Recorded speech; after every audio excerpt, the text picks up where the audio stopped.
Maître Miki Myang Paya, bonjour. Vous êtes donc avocate, vous avez écrit un livre sur cette affaire dont on va voir la couverture. Il s'appelle Abus de faiblesse, l'affaire qui embarrasse l'État. Avant d'essayer de comprendre un petit peu plus ce qu'il se passe dans cette affaire, on a appris avant le journal tout à l'heure qu'il y avait une suspension de séance. Qu'est-ce que ça signifie ? Ça signifie simplement que jusqu'à présent, apparemment, les procédures vont se multiplier pour faire retarder ce procès. Ça fait quand même 8 ans qu'on attend qu'il soit jugé. Je sais que, je viens d'apprendre qu'effectivement, déjà il y a un mise en examen qui a tenté de mettre fin à ses jours. Donc c'est sûr qu'il faut un peu de sérénité dans les débats. Donc il y a eu cette suspension de séance. Et puis également, il y a une question préjudicielle de constitutionnalité qui a été déposée. Et puis des demandes de renvoi, puisque ça, il va falloir que ce soit examiné. Il va falloir que le tribunal délibère là-dessus. Alors, pour bien comprendre, vous allez nous expliquer ce qui va être jugé, donc a priori à partir de demain, mais pour le moment, on n'en sait trop rien. Il y a 10 personnes qui faisaient partie de l'entourage de Madame Bettencourt qui sont jugées pour abus de faiblesse. Il y a un ancien ami, un ancien gestionnaire, un ancien ministre, un infirmier. On leur reproche d'avoir abusé des largesses de Madame Bettencourt. C'est en tout cas ce que dit la fille de Madame Bettencourt. C'est quoi un abus de faiblesse ? Alors l'abus de faiblesse, c'est un délit qui est donc prévu évidemment par le Code pénal, qui est assez récent quand même, puisqu'il date de 2001 et qui faisait partie à l'origine plutôt des délits à l'encontre des mineurs. Et puis dans le cadre de la lutte contre les mouvements sectaires, a été introduit ce délit particulier qui est donc très subjectif, c'est-à-dire qu'il va falloir prouver que les mises en examen ont abusé de la faiblesse de Madame Bettencourt, mais de la faiblesse qui la rendait gravement vulnérable. Ça, c'est très important. C'est-à-dire d'avoir fait pression sur elle pour qu'elle accorde dans un testament. Voilà, une pression constante, pas forcément, donc ce n'est pas du tout le même délit, pas une violence physique, mais plutôt une pression morale pour qu'elle commette un acte qui lui est gravement préjudiciable.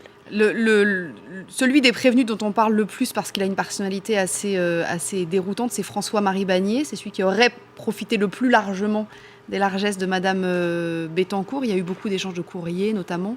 Là, il y a de quoi, le juge va avoir de quoi effectivement déterminer cet abus de faiblesse.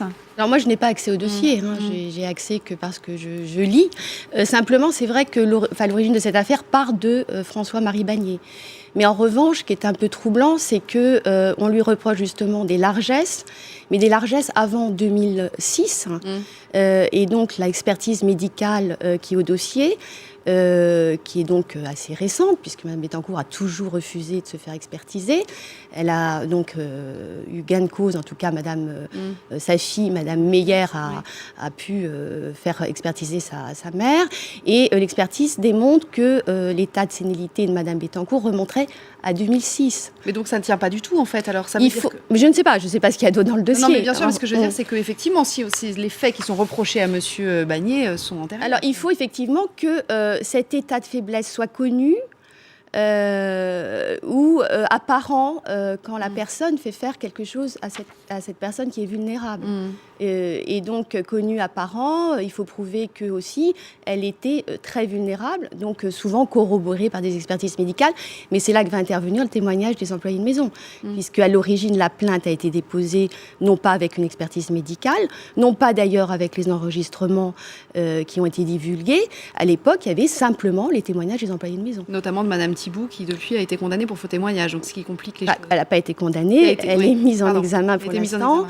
Elle ne sera pas là d'ailleurs, elle a produit un certificat. Elle ne viendra pas, mais il y a d'autres employés de maison, il y a l'entourage de Mme Bettencourt. Un petit mot simplement du président Roucou. On dit que c'est un homme qui ne lâche rien, qui n'aime pas beaucoup, d'ailleurs, il n'aime pas beaucoup Nicolas Sarkozy. On en avait parlé au moment où Nicolas Sarkozy avait été blanchi dans cette affaire.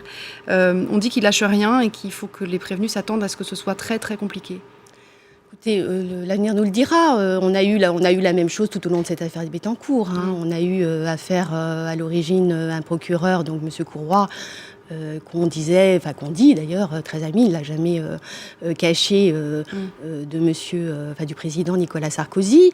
Ensuite, on a reproché à Isabelle Prévost-Després plutôt d'être du côté du syndicat, de la magistrature, plutôt de gauche. Et ensuite, on a reproché également au juge Gentil sa partialité. De toute façon, c'est une affaire qui est extrêmement passionnée. Et en fait, le terreau de cette affaire, c'est le conflit mère-fille. Tout est parti de là, en fait. Tout est parti de là. Une histoire de famille, en fait. C'est une affaire de famille qui est tentaculaire et qui tourne au drame politico-judiciaire. Et bientôt, d'ailleurs, un autre volet va être jugé, puisque là, on juge que le volet abus de faiblesse. C'est le volet trafic d'influence. Oui, c'est ça. On aura l'occasion d'en reparler. Merci beaucoup. Merci d'être venu nous voir. Merci. Pour nous parler de tout ça, on pourrait s'en parler pendant des heures. Mais là, c'est l'heure du jour.